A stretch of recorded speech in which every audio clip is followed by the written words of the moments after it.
Hello friends, good morning. Welcome to my amazing sa pyara sa channel Physics Universe. I hope you are all fine at your home and we are enjoying this online lectures. So guys, today's our topic is electromotive force of a cell. So cell का electromotive force उसके बारे में आज हम जान लेते हैं थोड़ा सा। तो उसके लिए एक छोटा सा एक्सपेरिमेंट हमने किया है। जैसे कि एक बीकर हमने लिया फर्स्ट ऑफ ऑल। उस बीकर में हमें एक इलेक्ट्रोलाइट सॉल्यूशन को भरना है जो कि डाइल्यूट H2SO4 है। सो डाइल्यूट H2SO4 को हमने इस बीकर में भर दिया। ओके, सो हाँ, यहाँ पर मैं उसको डिनोट कर देता हूँ डाइल्यूट H2SO।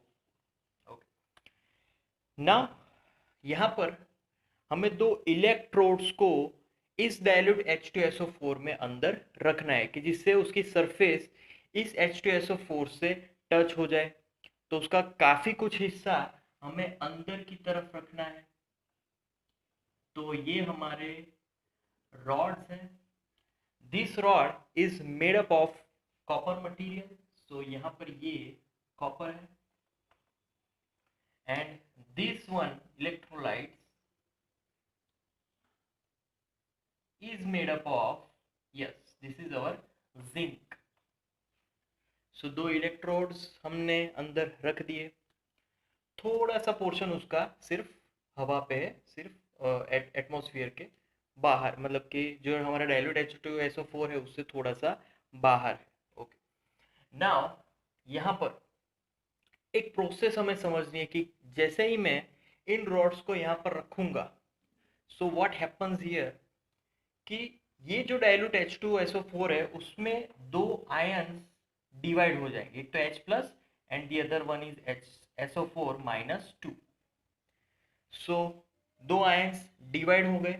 ओके, अब यहाँ पर ये जो SO4-2 है, यहाँ पर ये नेगेटिव साइन, तो इसका जो ये SO4-2 जो इसको मिला, ये नेगेटिव साइन वो जिंक को दे रहा है।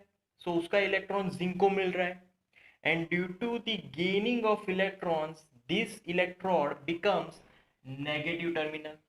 सो now zinc becomes negative here.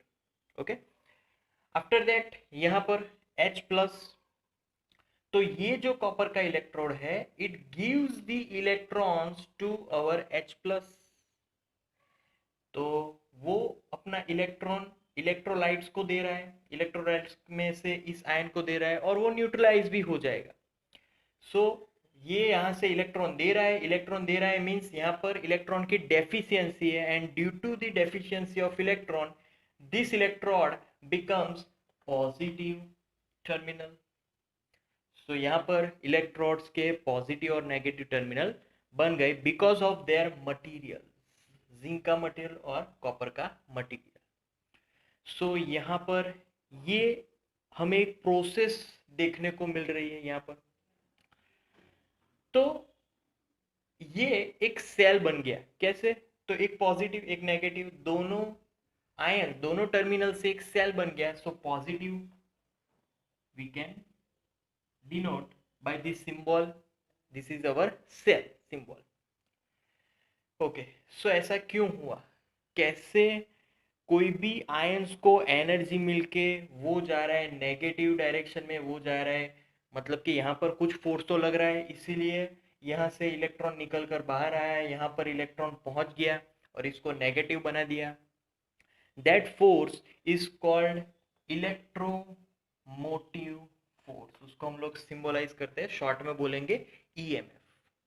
So EMF electromotive force, इसकी simple definition, the force in which an ion, यहाँ पर जो चार्जेस होते हैं उसको आयन बोलते हैं। सो यहाँ पर चार्ज भी वर्ड यूज कर सकते हैं।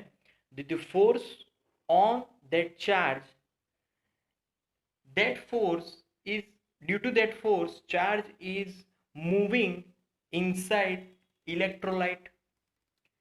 So work done on that charge by this force is called electromotive force.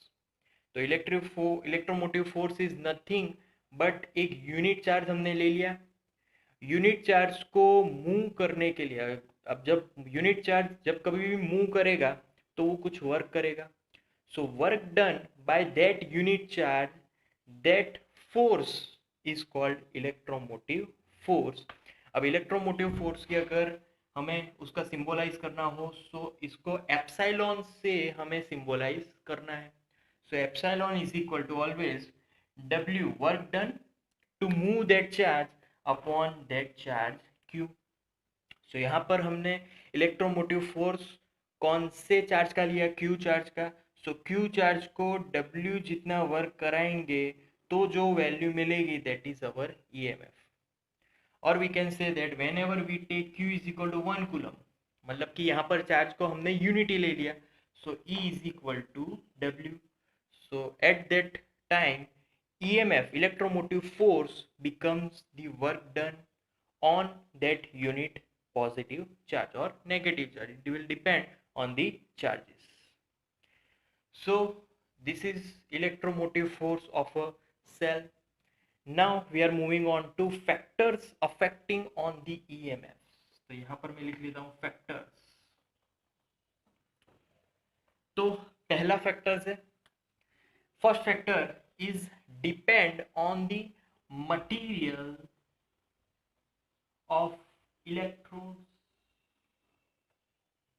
so ये पहला फैक्टर है। एंड दूसरा फैक्टर सॉल्यूशन ऑफ इलेक्ट्रोलाइट। आप कौन सा सॉल्यूशन ले रहे हो, H2SO4 ले रहे हो, NH4Cl ले रहे हो, उस पर भी डिपेंड करता है।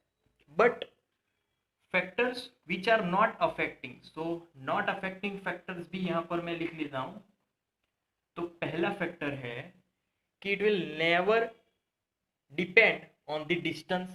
so distance of इलेक्ट्रोड्स के डिस्टेंस पे कभी भी ये अफेक्ट नहीं करने वाला। ओके, आफ्टर दैट सेकेंड, यहाँ पर आप जो H2SO4 है वो कोई भी अमाउंट का ले लो, तो अमाउंट ऑफ इलेक्ट्रोलाइट कोई भी अमाउंट का आप ले सकते हो। ओके, सो डिस्टेंस आ गया, अमाउंट आ गया, एंड नाउ यहाँ पर H2SO4 वो तो है ही, तो copper zinc. So yes, third one distance, yes, तो हाँ यस, शेप और साइज ऑफ इलेक्ट्रोड, कोई भी शेप कोई भी साइज का आप इलेक्ट्रोड ले सकते हो। तो शेप और साइज पे भी कभी भी EMF डिपेंड नहीं करता। सो ये था हमारा आज का topic, electromotive force of a cell. So that's it for today guys. Thank you so much for viewing my videos till the end. That means a lot to me. Please like my videos and subscribe my channel.